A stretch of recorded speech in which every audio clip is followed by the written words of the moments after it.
epiphany for me because I was informed this week that I had to tell a student that he had to drop this class because he didn't have his book.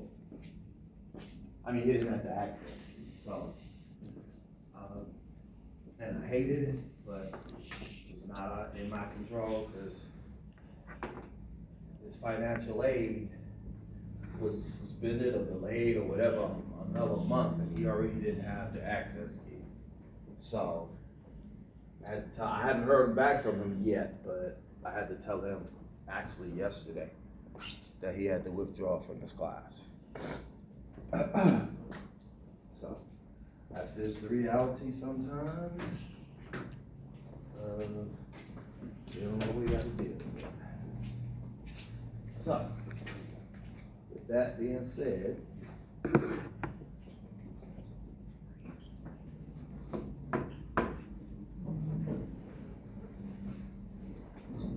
we're going to get started because last week I actually took the time out, and I'm glad I did that last week because to play catch up. So if you did have your access code and you still haven't caught up, last week was your last week to catch up. So we're gonna move on and we're gonna keep this thing moving. And so today we're gonna start with chapter basically 5, the World Wide Web. And so this is really this is really the technologies that we use now. So anybody, if you can tell me, is there a difference, or what is the difference between the World Wide Web and the internet?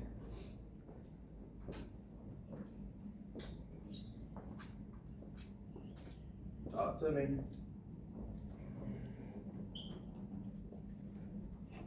Nobody? No clue. The World Wide Web is for like search engines? You got it. World Wide Web is basically all the resources that are on the internet, all over throughout the world, the World Wide Web.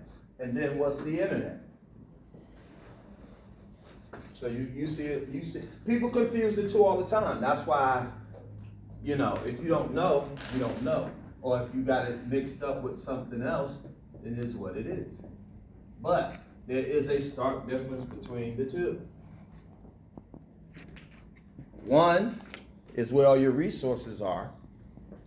That's how you get to the resources all over the internet through the World Wide Web. That's what establishes that.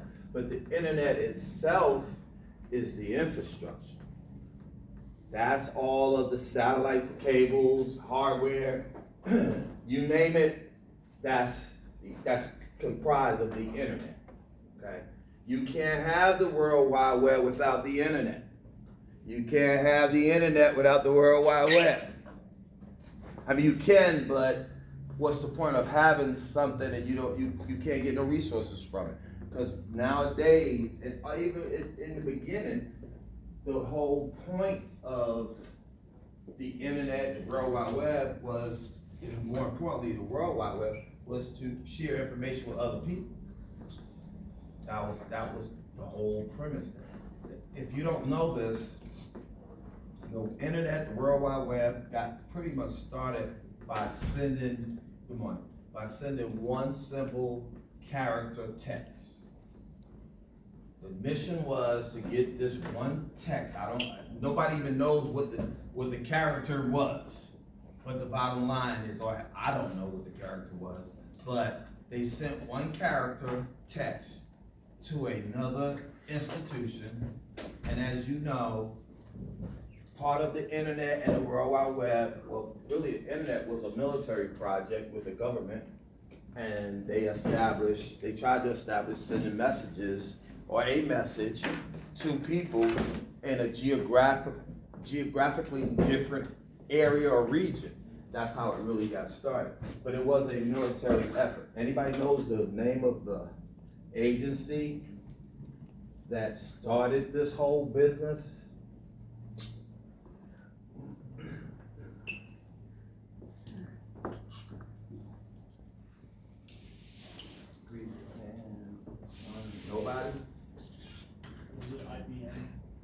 again? IBM? That's the company, I mean, that's one of the companies.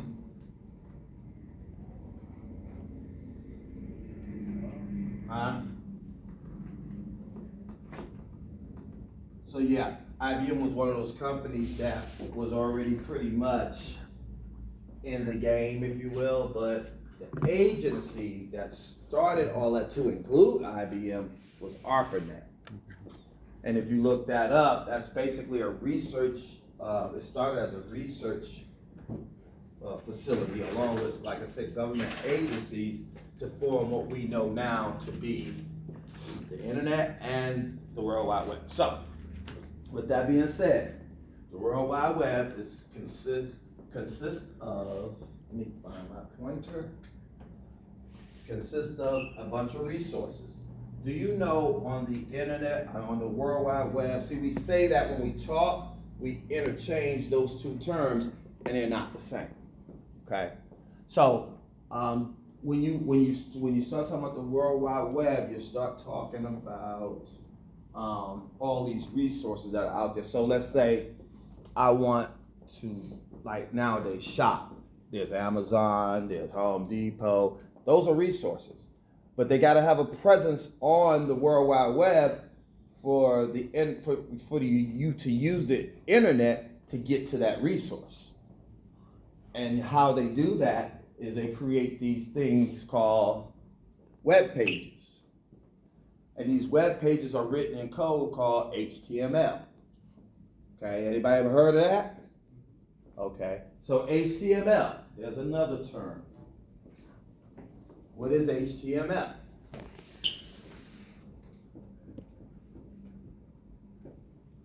Hypertext Markup Language. That's just basically a code to tell you where to go using what? Anybody? How do I get to a source on the internet? I mean, on the World Wide Web, using the internet. Huh? HTTP? That's another one. HTTP. What is that? And sometimes there's an S on the end of that. So what is HTTP and sometimes S? Okay? So this is all part of this whole World Wide Web thing. So HTML is the language, is the code that creates the web page that gives it a place or a location on the internet. Does that make sense? Okay. So HTTP is the protocol used to establish communication on the internet.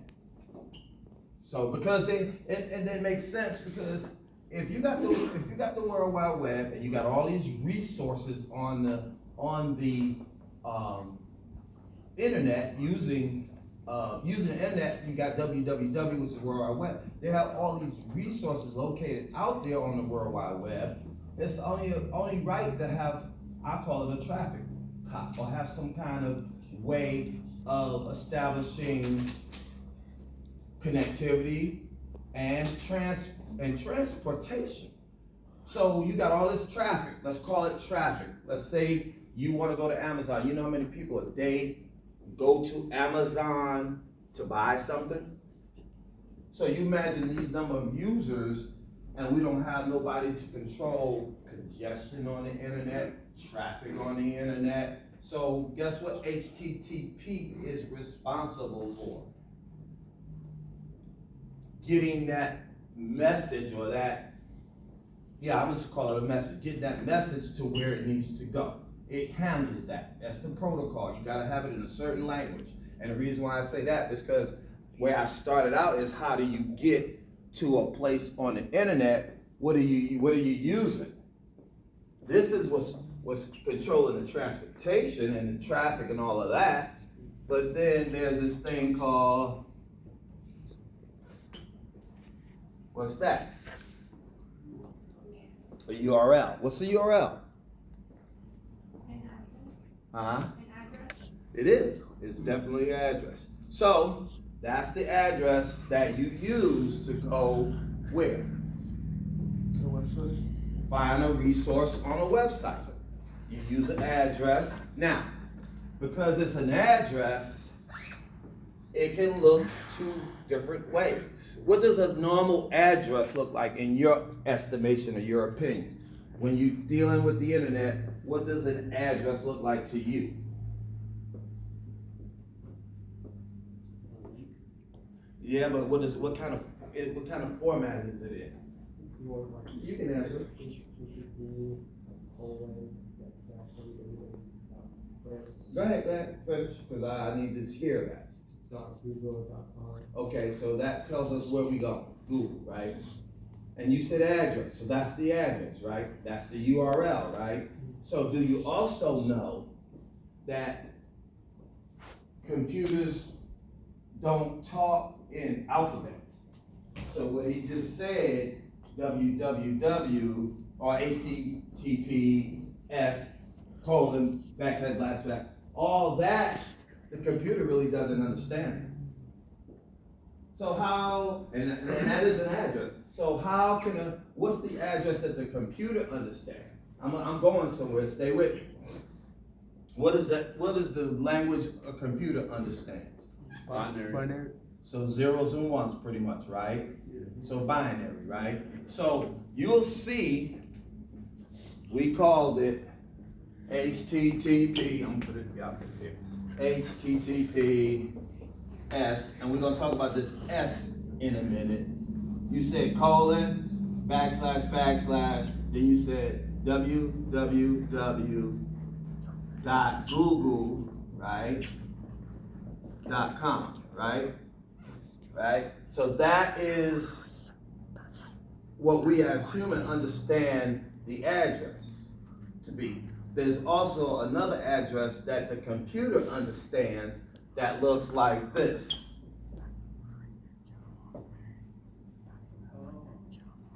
IP address. IP address. So, these both, I'm just fictitious, I just did that to show you something, but in reality, this same thing represents this. Okay, so since this IP address that the computer can understand in the zeros and the ones, because when you break this down, you just breaking it down into octets, what they call octets. I'm getting ahead of the thing, and this is a little more advanced, but the bottom line is 168 is represented by that binary number, right? We talked about that. We had some students that struggle with that a little bit, right? So, with that being said, that's how you get that IP address that the computer can understand. But why is it www.google.com? Let's call it the same as this IP address here. Why is that the same? I mean, how is it the same, I should say? Because they translate to the same thing? Yeah, but how does it do it?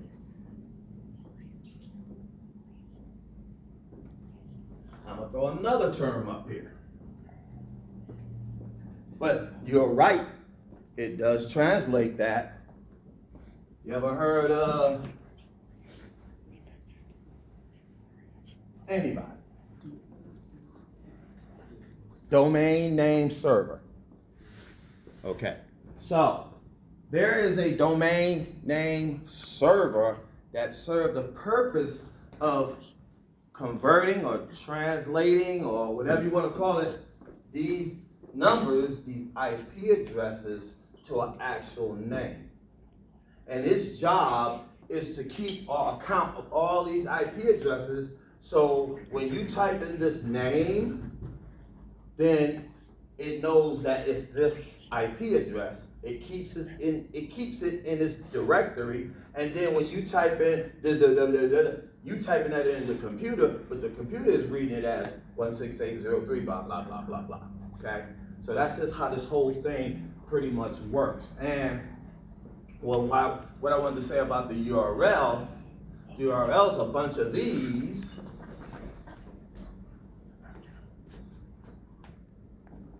that equate to a IP address in the domain name server. That makes sense? And all of it is written, this page is written in HTML. And it uses, I don't want to sound confusing, it uses HTTPS to establish getting that typed in address to that page. Okay? And the reason why HTTPS is very important, just like the rest of it, this is because what if that you type that in and on the internet you get so many people trying to get to the same site? What if it creates a backup, a backlog, a traffic jam, if you will? How does the computer know how to get around and navigate? Does it just sit there and wait and go, can't wait, get out the way? Does it do that? No. It just finds another route, and this is what HTTP does. It finds another route to get to that location or that resource. That's how it works, okay? So we got that all nice and clear like mud? All right, good.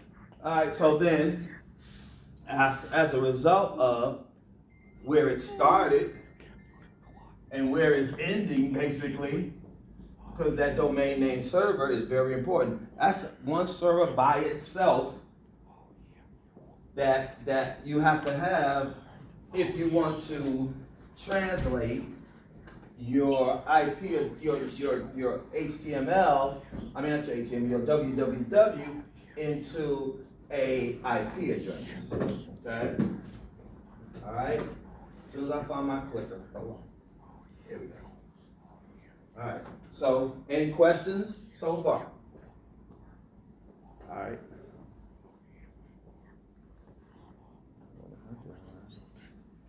Why is this? Why does this thing?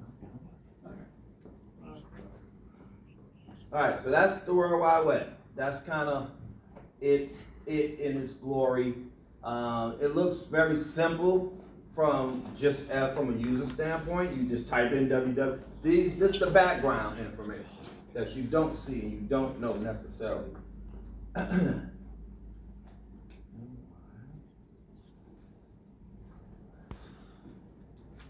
So with that being said, so we talked about some of these key terms. We talked about the internet. What is the internet? The physical infrastructure, right? It's all the wires, the lines, the hardware. It's all of that. That's the internet. However, the web, or the World Wide Web, is the resources that you can get to using the internet, and you can look for whatever you want to look for. But here's the other caveat, and here's the part that's not on that board. ISP, what is that? Internet Service Provider. Why is that important? Somebody's got to provide the service. Exactly. So you can have all this hardware in your house, but if you can't get to the internet through a service, you just have hardware. You just have equipment. Right? And so you gotta take that equipment and you're gonna put it to use because you want to communicate, you want to entertain, you want to do all these things. You gotta have an internet service provider. Anybody knows of any internet service provider? AT&T. AT&T. Comcast. Xfinity. It's a bunch of them out there, but it's only a few of them that, and the reason why it's been so crazy, kind of like the telephone industry. There was one company that monopolized it for the telephone, and then they had to go through a restructure and break off to different, like it became Bell South, Ma Bell, all these different Southern Bell. They had to get divided up because they were a monopoly. They controlled everything. So that was unfair from the people that were trying to get in and get a share of those profits. That was a lot of money because they were paying all the money to one person, or one company, I should say. Now we face that with the computer era. We face Comcast at one time. Comcast was dominating pretty much Atlanta, Georgia. Okay? So they had to create these laws to go, okay, Comcast, you can't have all the money. You know what I'm saying? You gotta share this money with other people that wanna get with this program as well. And that's when you start getting your Xfinities and all these other branches off of internet service providers. So your internet service provider, if you don't have one of those, that service, you can't even surf the web as you will.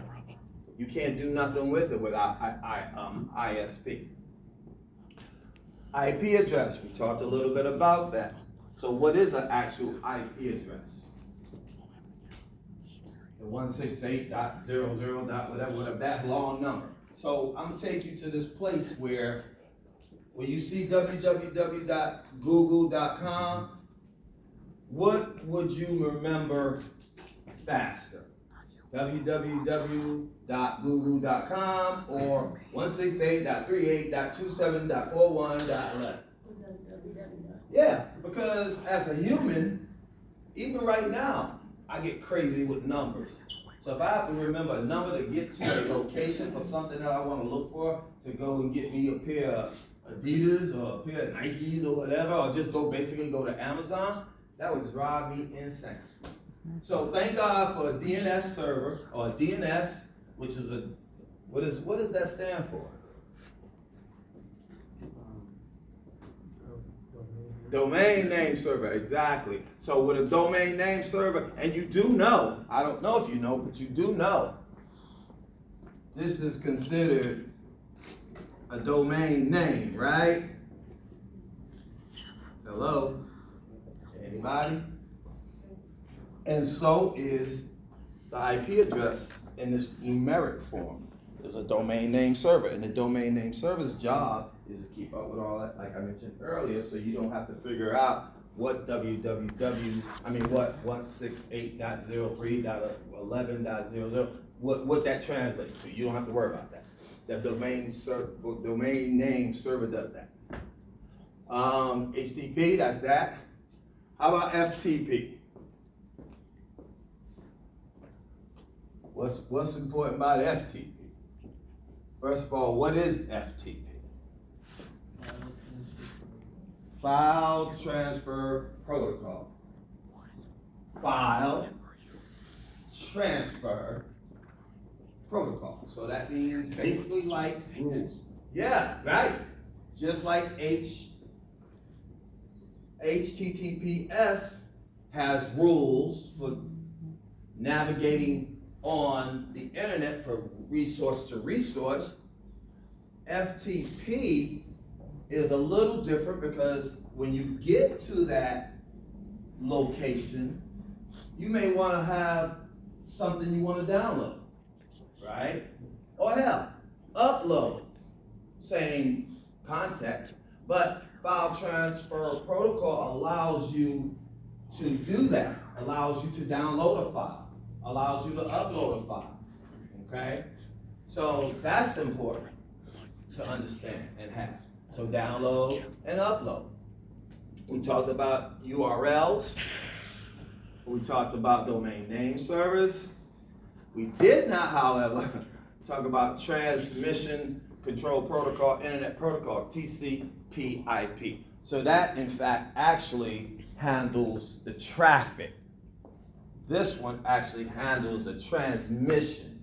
It controls the transmission of the data on the internet. And how does it do that? It looks for different paths to take to get to the resource you need. Okay? So that's that. What else we got? So with that being said, what I'll do here, I'll do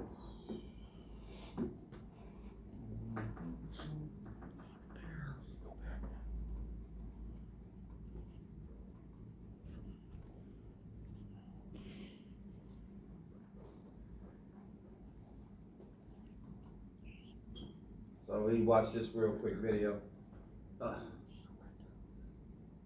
Let's talk about the internet. It's now, 3 you're minutes probably long, using y'all. the internet right now to stream this video.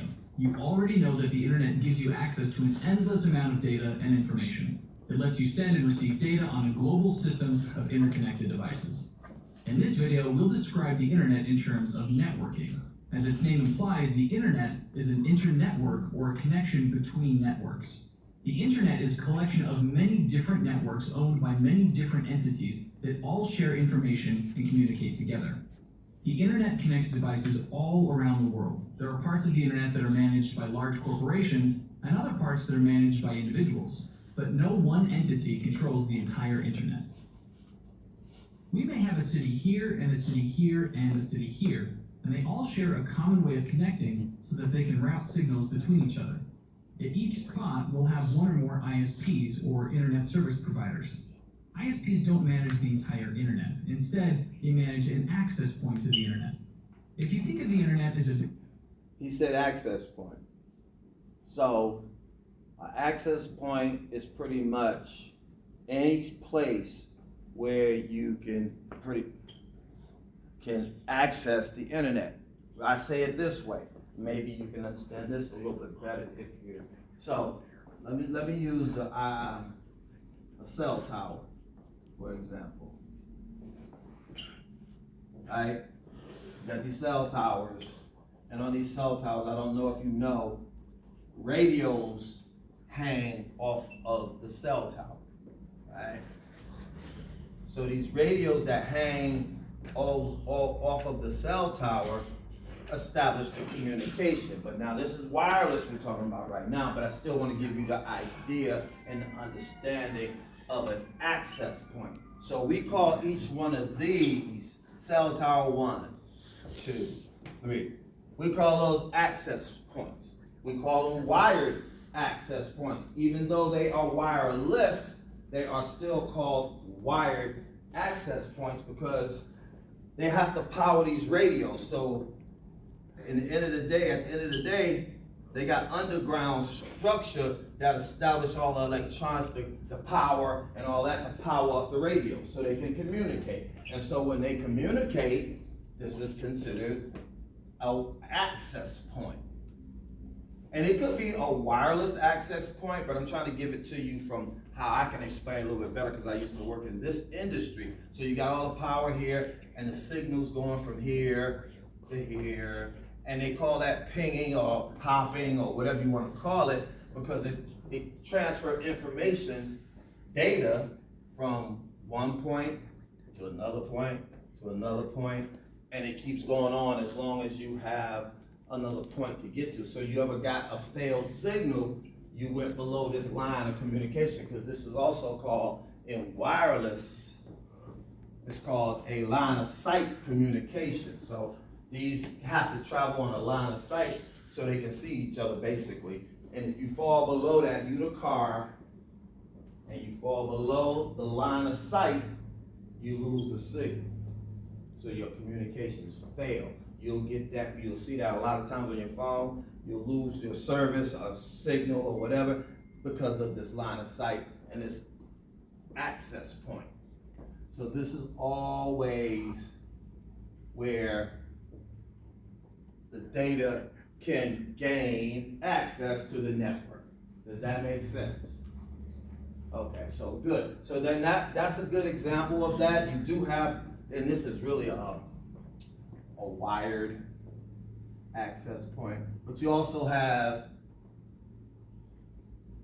non-wired access points because that's where your your wired communication is there, but your wireless communication is also has to travel through this kind of the same process, if you will. What else? Line of sight, that's the line of sight, LOS.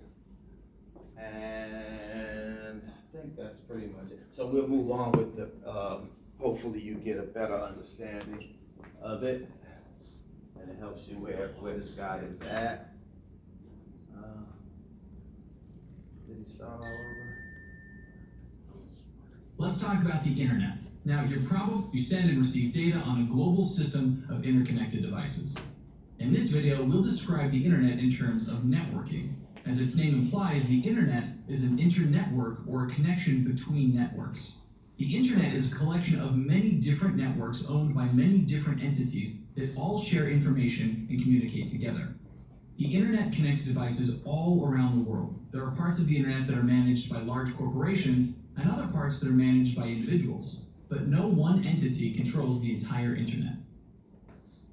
We may have a city here and a city here and a city here, and they all share a common way of connecting so that they can route signals between each other. At each spot, we'll have one or more ISPs, or internet service providers. ISPs don't manage the entire internet. Instead, they manage an access point to the internet. If you think of the internet as a big freeway, then ISPs would be the entity that manages the on-ramp to the freeway. They're responsible for building the on-ramp and keeping it maintained and open, but they're not responsible for the internet itself. The ISP is responsible for allowing both individual users as well as companies with large networks to connect to the internet. In this scenario, there's typically a security boundary that separates your network from the public internet. You may have devices on your network that access network servers, such as web servers and email servers. They're connected to the internet, but other computers that are on the internet cannot come in and contact devices within your network. As you can see, this creates a division of sorts between networks. Public networks share all devices and they're freely available. On the other hand, devices on a private network can access public network devices, but they themselves can only be accessed by other devices within the private network. Now, there may be exceptions. For example, in this network, we might have a particular server that we do want to make available to the public, such as a server that hosts a website. In order to do this, we would actually need to place our web server outside of this security boundary so that devices in other locations can reach this website through the internet. In essence, when I do this, I've made part of my network public, or created a small public network, if you will, that's connected to the larger internet. A related term that you might hear from time to time is intranet. An intranet is kind of like a miniature internet. It's a private network, not a public one, but it uses many of the same technologies that are used on the internet, such as websites and email. An organization's intranet may or may not be connected to the public internet. A security boundary prevents devices on the internet from accessing devices within the intranet. So, in summary, the internet is a large public internetwork, while an intranet is a private network that uses internet technologies but is only available to users within a particular organization. In this video, we described the internet in terms of networking. We also compared and contrasted the internet with private intranets. Okay. So any questions? They introduced a new term, intranet. I want to say also to this, so you won't get confused, because I just realized it might have been a little confusing. So in each one of these sites, we call them, this is for cellular communication, not necessarily for the, it's still internet, but the way the internet handles it in the same way, but it uses servers also for access points and firewalls and these kind of things. So in this wired access point example, all of these in the infrastructure also have a server built in to them, so they can establish access so you can move on it across the network, okay? All right, if you have any questions, let me know, because I don't want to get too, because it's really a bigger topic and a bigger subject than just saying internet and intranet, but I did want to talk a little bit about intranet. So your intranet, typically your organization has to order supplies, mail out things and that sort. They don't want to give anybody access to the internet when they can create an intranet for that purpose. If you want to mail out things, you use the intranet. You access the internet. They'll give you access to the intranet, but they won't give you access to the internet, their internet, the company internet. So also supplies, you might have to order supplies, and they don't want people to have access to their network. They just create an intranet that they can go to, log in and log out of, and they can establish and get those responsibilities. Hopefully that makes sense to you. Any questions about that?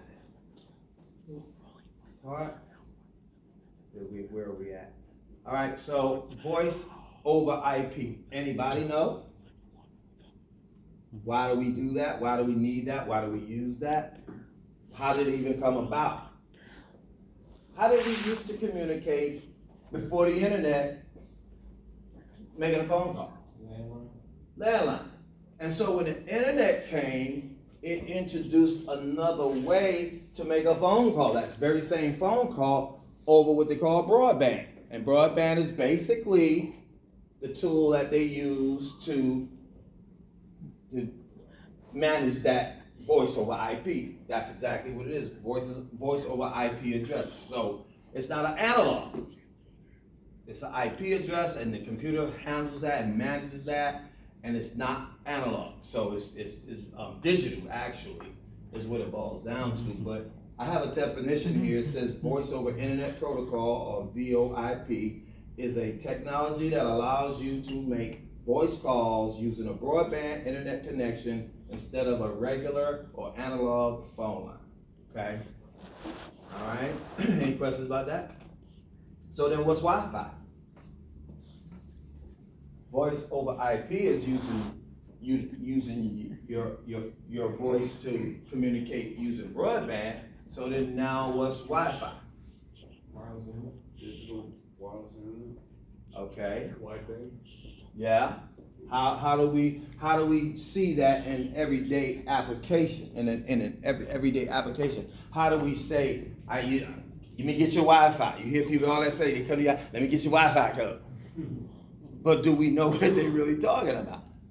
They're just talking about getting access to your network, basically. And your Wi-Fi, if you notice, when they ask you that, they typically have their phone in their hand, right? Right? Because they want your phone to connect to, they want their phone to connect to your Wi-Fi so they can get out to the rest of the world and search and play a game or whatever. But the bottom line is Wi-Fi makes that possible, but you got to have access to it. You got to get the code. And once you got the code, now, wait. Sometimes they have Wi-Fi that's no code involved. There's no password to get in. Would you trust that? Nowadays, No. it just, if it's not all, it's hard to say how to access someone. So we want to get connected. We don't want it to cost us anything. We don't want to go through the problems of getting a code, typing it in. So if we got access to it and we can just hook on to the internet, we'll do that. Some people will do that. But what we are finding out is that when you do that, they have rogue Wi-Fi spots or places. And guess what? Someone can allow you to get in free at McDonald's, Starbucks, or wherever you're going to try to get access to, and get your information. And grab your information just like that. So the wise choice is, and typically like McDonald's, they got a code. You just got to ask somebody for the code. But if they got something you can just hook right into the network, that should raise a red flag for you. That should raise, because somebody can set up right beside McDonald's, Starbucks, or any other Wi-Fi spot, and it is fake. It won't be real, and then they take that and steal your data. It's just as simple as that, y'all. What about the Internet of Things? Anybody? Okay, so the Internet of Things is Everything. Well, Everything will be connected to it. in a way, yeah, but it's mainly devices that have IP addresses. That's the only way they can establish any kind of communication over the internet. They have to have an IP address. There's no IP address, there is no communication over the internet, so it won't be considered an Internet of Things. That's how you know. If it has an IP address, it's the Internet of Things. So you said everything, but just about everything. So you have some refrigerators, for example, that actually have IP addresses. That means I can get, and it's hooked up to the internet, and I can get on my phone and look at my refrigerator to see if I need eggs, orange juice, whatever. Yeah. You got a screen on front of it. Yeah. You can order from the grocery store from it too. Yeah. So that's the Internet of Things. A drone is the Internet of Things. So you have these things, as long as they have an IP address established or associated, a Ring doorbell. They have an IP address. I can go on my phone right now and see who's at my door. And I can take videos, record on it as well. So that's the Internet of Things. Just keep in your mind, remember for test purposes, if you get confused about what's the Internet of Things, if it has an IP address, 9 times out of 10, it's the Internet of Things. Okay? All right, we're good on that? All right, we'll move on. Web application, blog, wiki, RSS, podcast. Anybody know anything about any of those? If you don't, then we won't waste a whole lot of time on it. If you share what you know about any one of those things, that's cool, but we're gonna go move on if you don't have nothing to share on that. Because that's a long conversation. But I will do this. What's a blog? Typically, what's a blog? Log on the internet. Yeah, so it's a short message, basically, really, right? So blogs got pop. When I say short message, I was hoping somebody say no, it's not. But so a blog is just pretty much somebody's interest on a topic that they want to talk about and share. That's what that whole blog thing is about. They have websites dedicated to your blog and what you want to talk about and this, that, and the other. You can do that here too. So I mean, that's what it's set up to do, is to get out there and talk about what you're passionate about or what you have your expertise about or whatever. How about a wiki? Like an online encyclopedia. Yes. Here's the problem with a wiki, or was the bigger problem with a wiki, is because, and I could write a wiki. My 15-year-old son can write a wiki. But who's to say how accurate that will be? They do it on Wikipedia. So it's not a good site for researching a web, a paper, or term paper, or whatever. That's not a good site to do because it's not a guaranteed expertise. Not to say that people writing it are not experts and they don't know what they're talking about, but they can have their opinion also about a certain topic or a certain thing, just like in a blog, actually. But you don't want to take that as credibility for writing a paper necessarily. Anybody know about RSS?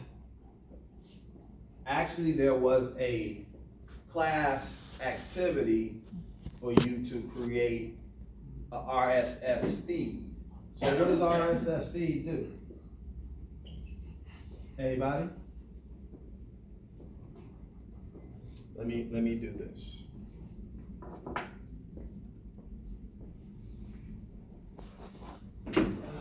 I'm gonna give y'all the definition because I don't want to muck it up.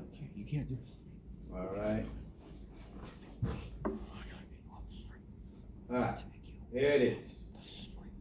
RSS feed is a file that summarizes content published on a website.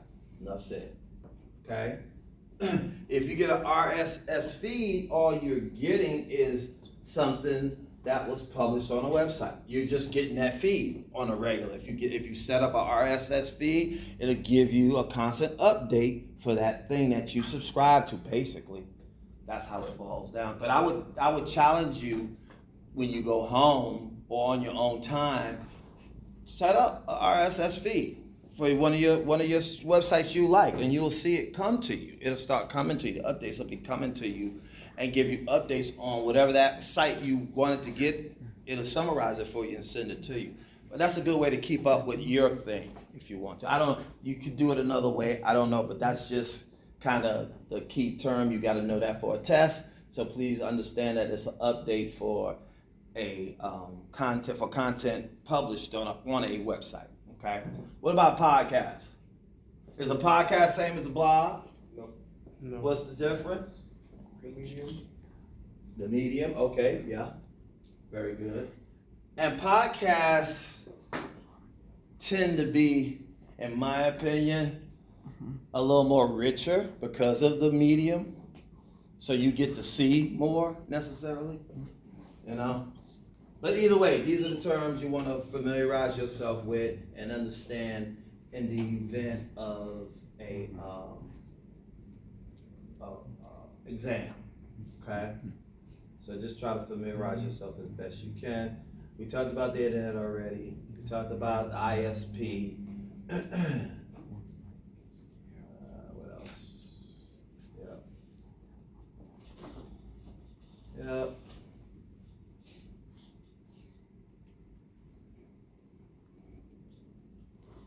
Okay, these are other on the web and other internet technologies. All right. We talked about hyperlinks. We talked about URLs. We did not talk a whole lot about search engines. So what is a search engine?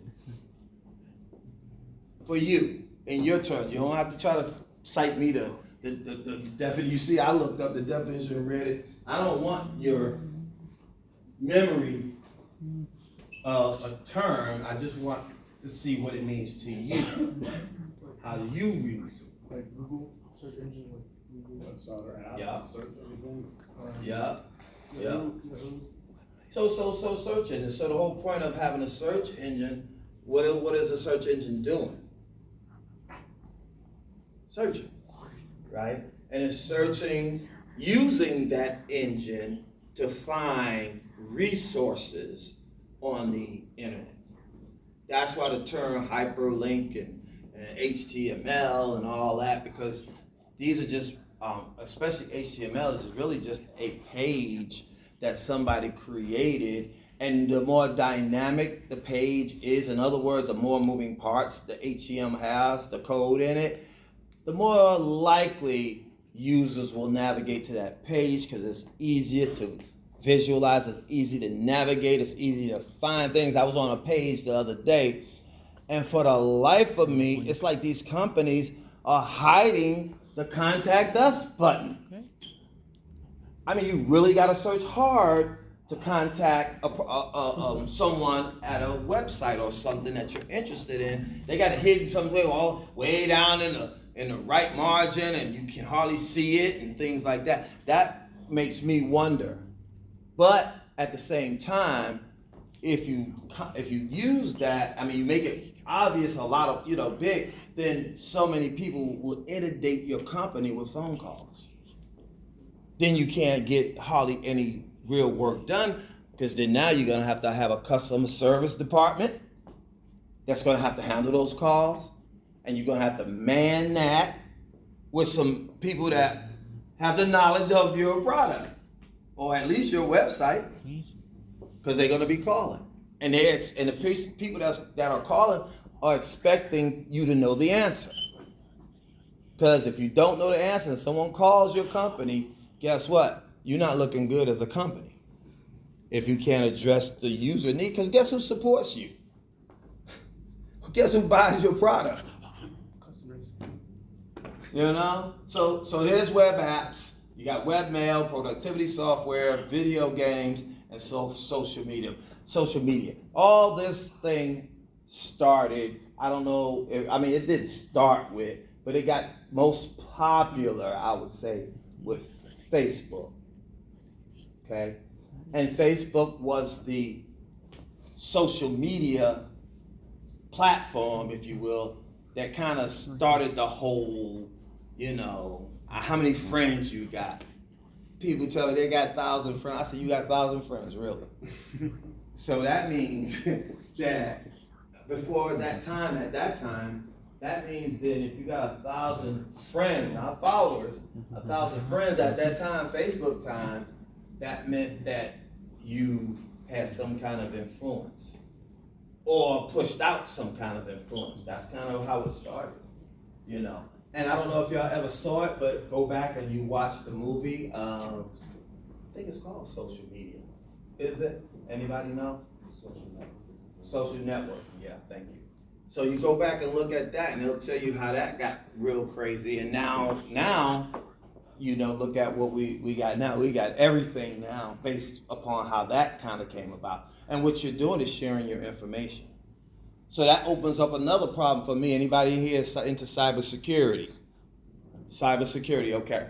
So, when you do that, you share your information, and we as humans have a tendency to keep going back for more, especially if it's interesting and you can get to something really quick. You've opened up your what we call PII. Anybody know what PII is in cybersecurity? You should. If you don't know, it's personal identifiable information. That's a big one in cybersecurity because that's how hackers get access. That's how they use that information against you. And you keep going out there, going to this place, going to that place. Eventually you're spending money. And so as they tracking and watching that, they waiting for the opportunity to hack you. You know? And so you got to be careful. The average Joe, not even having to know a whole lot about cybersecurity, but just don't make what we call a bigger digital footprint for yourself. What is a digital footprint? Everywhere you go, when you log in to your computer and you go on the internet and you use the World Wide Web, wherever you're going, you're creating a digital footprint. Now, let's bring into it the mix AI, okay? Artificial intelligence, and how that matters in cybersecurity. So, I'm going to all these places, doing all these things in all these places. It's a simple AI request. Once we gather that PII, and I mean we, not as we in the hacking community, but we as in the human community, and especially the people that are analyzing this thing, and we say, how often is user blah, blah, blah using this particular web page or this website? And AI will come back and give you something. You can do a search on yourself. So that doesn't mean nobody else won't. That just means you should, because then you know what the internet is saying about you, or the World Wide Web, I should say, saying about you. So you got to be careful. So my point is, digital footprint can only be used in a real meaningful way if you always find yourself on the internet. Every waking moment, you on the internet, limit yourself and protect yourself, honestly. Yeah, you got incognito and all these things. Trust you me. Those are just terms that help with people not getting scared. Because anything on the internet is already digital. So incognito, you call it what you want, it's still going to get a record of it. So it's just a matter of how you can get to that record. Some people are intelligent enough to get to that record. And once they get to that record, guess what? They got everything they need to perpetrate or to infiltrate. Then AI comes in, and then the same thing actually occurs or happens. So just be careful, because you're dealing with a different technology. And it's new. AI is new. It's fairly new. So with that being said, we don't even know half the capabilities. As a DJ, I use AI to create some of my party playlists. I just give it the parameters. Once I give it the parameters, they come back with the BPM, the key the song is in, all of that. The artist, the name of the song, all of that. Give me 100 songs, R&B based, age, blah, blah, blah, from this particular region, New York, Georgia, wherever, and it'll come back, and I'll have me a whole playlist. Then all I gotta do is put it together and match it up and, blend it, practice it, whatever. So be careful, y'all. Just be careful with how you use the internet. It's out there, but soon I feel that they'll come up with internet abuse, where people just use the internet far too much. They don't have to, So video games, how about that? Anybody got anything to share about video games? No? Okay. You said what? Anything to share about video games as a web app? How do you use video games? Do you compete? Huh? You play online. You with other you compete. Oh yeah, I've been online. So you compete for the score, first, second, whatever. So as I understand it from my son, that video games have this competitive value where you can actually show up to a forum and compete for some money. Oh yeah, I think it's like a EA Sports. Yeah, Yeah. yeah, like that. So this has come about to be a lucrative industry as well. Have you ever had that video app or someone show you like when you surfing or looking at the internet and you start seeing, I think I got rid of it. It's this one game where things are coming at you straight down the line and you got a shooter and you're trying to shoot down all these things that are coming at you, and as they're coming at you, they increase your firepower, they Like a increase. spaceship game. Sound like a spaceship game. They got it in all kind of formats. Like the one I had looked at was just really just some military guys.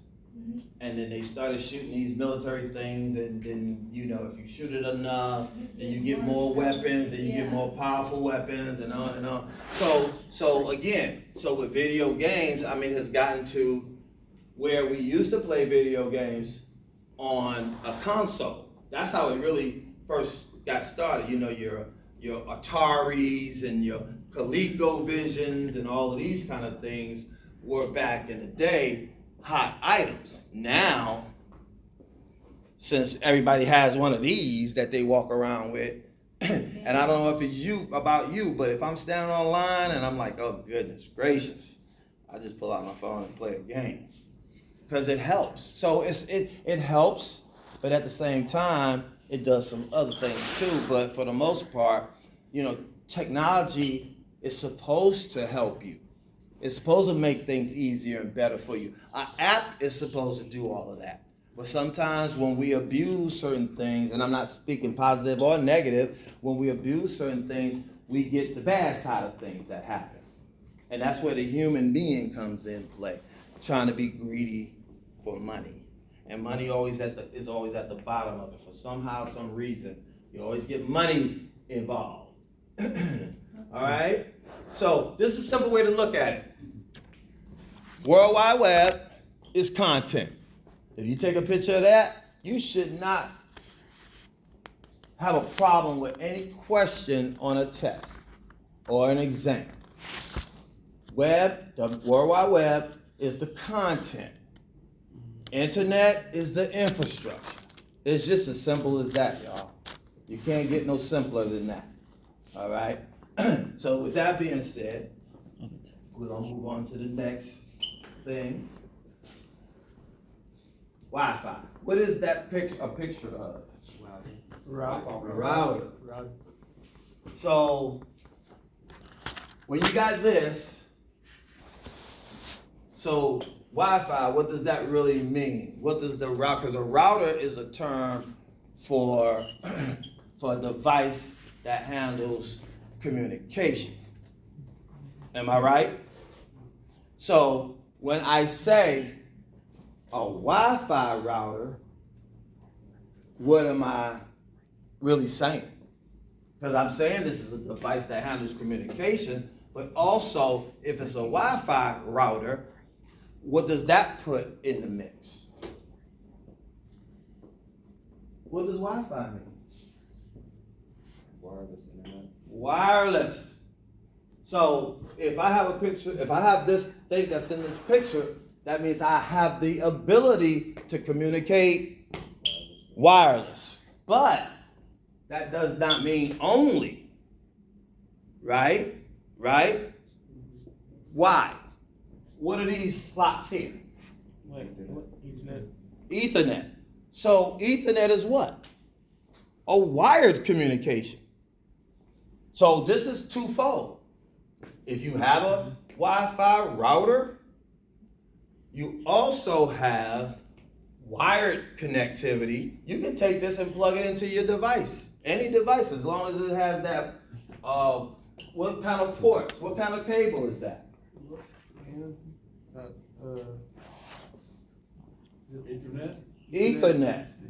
So, and it's also called Cat 5, Cat 6, twisted pair. So as long as you have that, you can hook directly into your device. If it has a port to put the other end of the Wi-Fi into, okay? So please understand that when you have that, you can communicate in two ways because you have the ability to do such, all right? So webmail uses World Wide Web. Desktop mail does not use the web. What does that mean?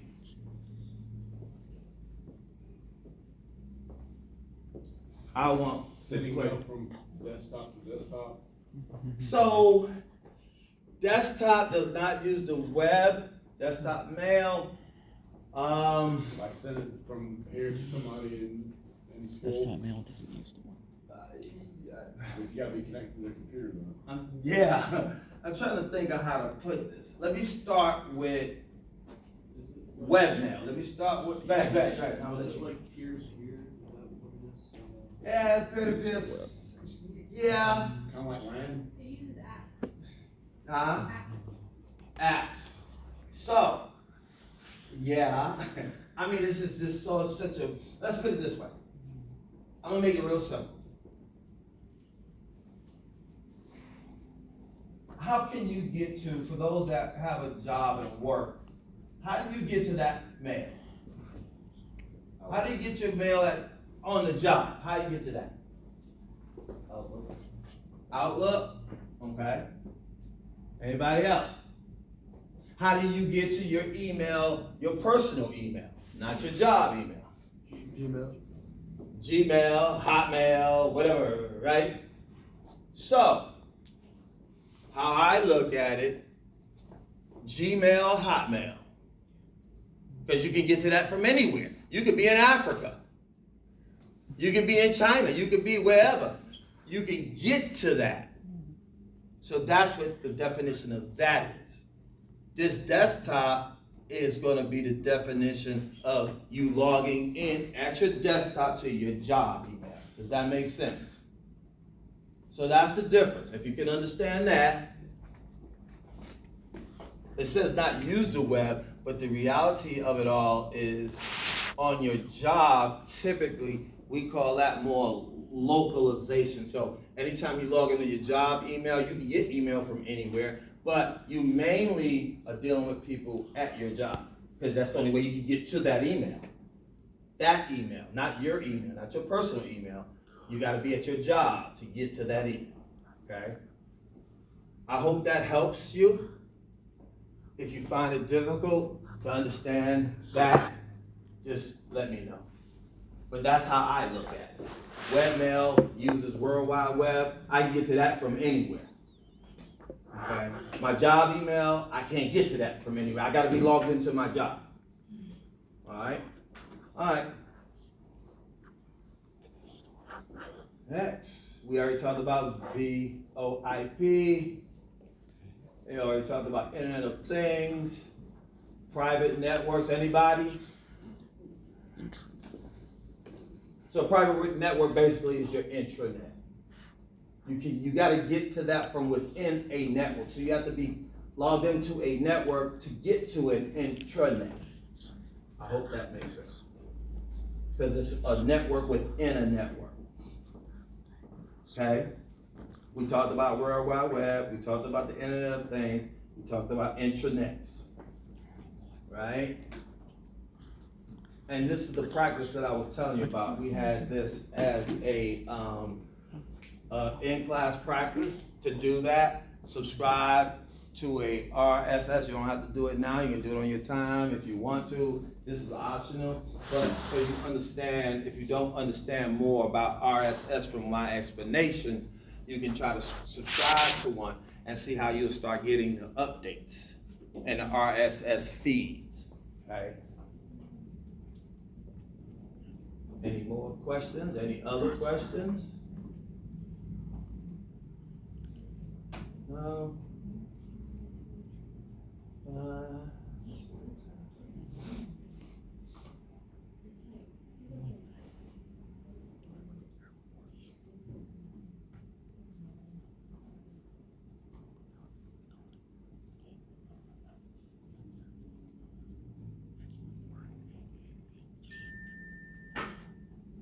The terms World Wide Web interchangeably. In this video, you'll learn why they're really not the same thing. The web is just one of many technologies and services that use the internet. Other internet technologies often have nothing to do with the web. The internet typically refers to the vast collection of networking hardware and physical computing devices that allow the exchange of information. These interconnected computing devices follow strict rules or internet protocols to maintain efficient global communication. Anybody know what that is in the background? The servers? Yeah. So that handles all the functionality. Actually, it's a server, but it's actually in what we call a NIF. A NIF is a network interface facility, okay? So when you're dealing with all the computers, all the networks that are around the world and things like that, this is where they all communicate in a certain place to further the information. So if I'm in the state of South Carolina and I'm using the internet and I want to reach a resource on the internet that's kind of, let's call it located in Georgia, if you will. Not just in Georgia, but I'm just using this as an example. It goes from the South Carolina network interface facility, which is a big facility like this. This is not everywhere. And then it travels on the internet from there, and then it reaches the South Carolina network interface facility. And then it that's how the network, when we talk about HTTP and TCP/IP, the transmission protocols, control protocols, this is what allows the TCP/IP to take different routes to get to the same resource. That's how that works. So when it comes into here, you see all these computers, they are connected to all different paths to all different resources, all different kinds of resources. So it takes this facility to be in existence to be able to give your information. So you as a human being, most of the time, you never see a traffic jam on the internet. Now you may lose your connectivity, which is another kind of source of a traffic jam, but that's only because wireless, a lot of things interfere with wireless connections. But as far as a connected source, from the time it leaves there, it can't go wired to the next place. It can't do it because you know how much wire you would have to run from Georgia to South Carolina for something like that? So just think about it in terms of this kind of thing, where you see this tower, they got satellites that do this same thing, right? To all different places, all kind of places. But it serves that same kind of principle. This is just on the ground. Then you have stuff that go in the air, satellite that connect to microwave, that connect to this, that connect to that. And all of it at one point in time is wireless. But it gotta be powered some kind of way. So just understand we are in and have always been in a wireless world. We just as a human being just start really recognizing the full potential of it. And I'm talking about in recent time, in the last 60 years, I would say. So, but anyway, so that's what that does. That's that NIF, we call it a NIF, the Network Interface Facility. Communication and data integrity. The World Wide Web, invented in 1989 by an English scientist named Tim Berners-Lee, refers to interlinked digital content. What year did it say? Either way, you need to know it probably for the test. So, if you don't know, familiarize yourself with that. Or information that's delivered over the internet, usually through a web browser. Popular web browsers include Google Chrome, Microsoft Edge, Mozilla Firefox, and Apple Safari. Any more? Browsers. Chrome, she said Chrome. She said Firefox. They got Opera out there. She said a couple of them. But anyway, just know that browser, there are a whole bunch of different ones out there. Explorer, is that still a browser? Edge, yeah, it's Edge. Edge now. Edge now. Because they don't even support Internet Explorer anymore. I mean, it's still out there, but they don't support it anymore. So what's the point of having a product that you can't get support from? Talking about hiding your contact us thing. They don't hide it, they don't support it. And they'll tell you that as soon as if you're using it, they'll tell you that immediately. So, with that being said, I think that's all I really wanted to go over and cover. Let's see, let me make sure.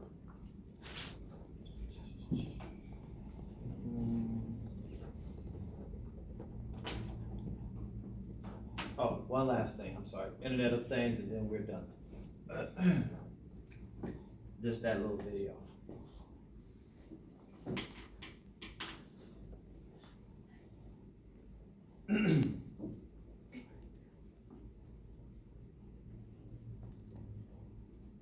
All right, after this video, which is 2 minutes long, we are When we done. think about the internet, we usually think about using a computer or phone to browse the web, shop online, or send email. However, an increasing number of everyday objects are being built with internet connectivity. The concept of connecting many kinds of devices to the internet is called the Internet of Things, or IoT. In this video, we'll look at several areas where IoT technologies are emerging.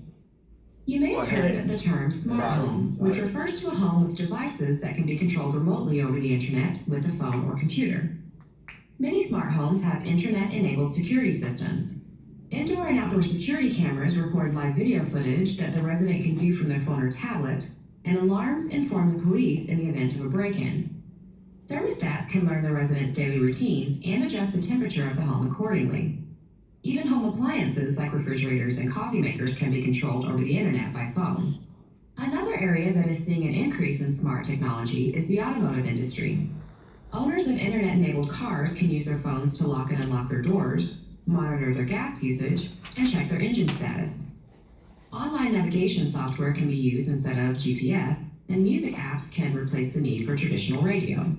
In coming years, cars and trucks will use the internet to drive themselves, without needing a person behind the wheel. Have you ever seen that? Anybody? Anybody ever been to Phoenix, Arizona? They have driverless cars in Phoenix, Arizona. I have video of it. I couldn't believe it. I had to speed up to really actually take a video. I wasn't taking a video, but so the person that could take the video, because I couldn't believe it. I mean, it was stopped at the stop sign. When it turned green, it took off. But I But was sitting in the back seat or something. well, nobody. Everybody was in the car. Nobody was in the car. What? You serious? Nobody was in the car. That's why I had to speed up. I'm like, wait a minute, y'all catch this on video, because nobody probably would believe me.